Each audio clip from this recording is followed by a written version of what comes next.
Our next guest says the Fed's strategy isn't just a policy error, but a Ponzi scheme. Those are his words. Pantera Capital CEO and co-chief investment officer Dan Morehead joins us now. Dan, great to have you with us. Your letter was very interesting. And I didn't know that the Fed did not buy any bonds whatsoever for, 95 years or so until now. And then they went all in. So walk us through why policy is now a Ponzi scheme. Well, yeah, so the Fed used to just control the overnight rate, and even that has been way behind where they should be. The policy rate used to, on average, be about 1.25% above inflation.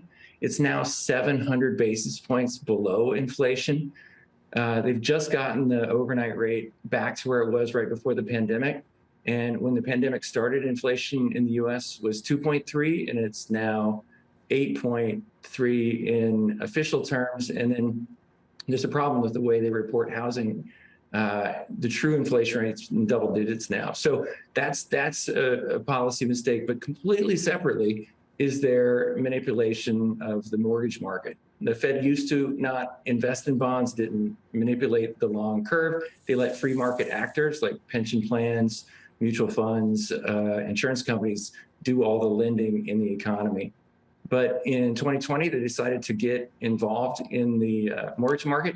They ultimately bought $6 trillion of government and mortgage bonds. And to put that in perspective, the record year for issuance of mortgages to all Americans was a quarter that size. So in 2 years, they did 200% of all mortgage lending in the US. And there's some big ramifications that unfortunately we're just seeing now. Hey, Dan, so Fed's credibility, I'm with you on this, and we've been harping about a lot of different things. What's the most credible thing they could do here? Because, again, you've got Jerome Powell, who people have been following the Fed, know at least this guy was a dyed-in-the-wool hawk guy who somehow got pulled in a different direction, different times. I'm not sure we defend that. What's the most credible move they can make to begin to build back? Yeah, there's two things, right? They have to deal with the overnight rate. And for a long time, they said it was transitory or some supply chain issues. And I think to build credibility, they have to make it clear that it's not a couple container ships stuck off Long Beach Harbor. It's a supply of labor issue. We have twice as many job openings in America as we have people looking for a job. The unemployment claims in the US hit a all-time record low. Only 1 out of 1,000 people filed for new unemployment claims, which is kind of the odds of getting hit by a coconut. So they need to establish credibility on the short-term side, but really they got to stop manipulating long rates. They have to let the free market do that. And right now, Case-Shiller housing index is still running above 20% nationwide. That's not just hot markets, that's everywhere.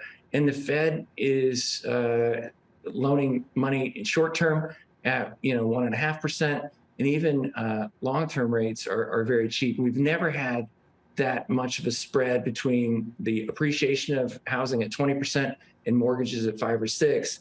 That's literally double the previous wide in that spread. We had it around 5% in the 70s, and we had it about 7% just before the global financial crisis. And obviously, both of those ended up disasters. So the Fed's really created a huge housing bubble, and they kind of have to get out of the housing market before that's going to correct. Dan, it's Karen Feinerman. Let me just follow up on that part. So we know now that they're going to, as part of QT, mortgage backs they'll be selling. And how do you think that market will absorb that? And if you follow that through, what will happen to housing prices? Yeah, so they have really not sold any mortgages. They're just saying that they won't replace all of those that mature. Unfortunately, I think they have to start unwinding their book and letting the free market establish the correct rate. Housing has been a huge windfall for homeowners and in particular speculators. One of the biggest issues with this policy mistake is it's not like, everyone in America owns a home and it's all great for everybody.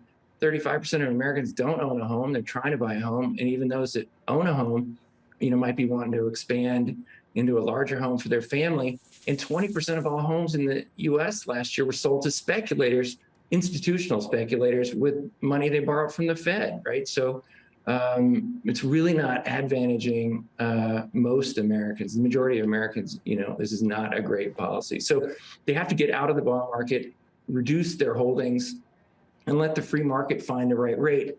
Obviously, housing is up 38% since they started this policy, which is insane. That's never happened in our country before. It probably can't keep going up. And at some point, unfortunately, I think, housing has to come back off. And it does seem likely a recession is coming. So Dan, I mean, we're grateful to be able to get both your global macro sort of take on things as well as your crypto take. So can you just sort of play this scenario out? If we do head down this path and you say a recession is likely, how are you positioning your portfolio? I mean, I would think with somebody with such strong views, you do have some macro trades on in addition to your crypto positions. Yeah, so one of our essential views is that although, obviously interest rates have to impact bonds mathematically, and they almost certainly have to impact stocks, and then other things like real estate will certainly be targets of the Fed, there are some asset classes like cryptocurrencies that should be uncorrelated or disconnected from the interest rate markets. So although it hasn't happened yet, crypto's been very correlated with risk assets. I can easily see a world in, say, a year when stocks are down, bonds are down, real estate's down, but crypto is rallying and trading on its own, very much like gold does, or soft commodities like corn, soybeans, all doing very well. So that's the world that I think we'll see. So basically, in 6 to 12 months or so, or longer, all the asset classes are down except for crypto. Could be, including commodities and other things that are not any kind of fixed quantity thing that doesn't have a direct connection to interest rates could keep rallying. Because, the fundamentals in crypto are still very positive. Obviously, we had a huge bull market and now a huge bear market.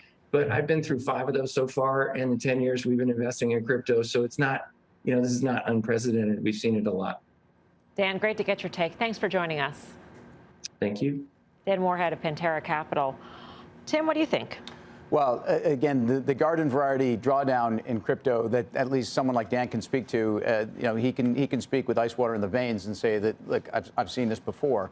The dynamics of the uncorrelated and certainly the argument for crypto is everything that's going wrong with the Federal Reserve. So I can agree on those principles. I think, some of the pain that's going on in the crypto market, the 3 hours liquidation, the Grayscale Trust trading at a massive discount to NAV. I mean, these are dynamics of margin. These are dynamics of people being offsides. A little bit of liquidity is a cancer in an environment like this. And to be clear, back to the overall stock market, I don't think that the retail trader or the retail asset flows have really capitulated here. And these are the kinds of things that I think are early stages of that. And I think we've just gotten going. I agree with most of what Dan had said because, recession is but the problem is you're going to see the market, which is a leading indicator. You're going to see, so the Fed, once they start raising rates, about 8 months later on average, they start cutting them. That's going to be where the market leads. So there is some light at the end of the tunnel. I don't know what a garden variety recession looks like, but I think there's more pain to the downside early term. And then back half of the year, I think we could see a rally in the market.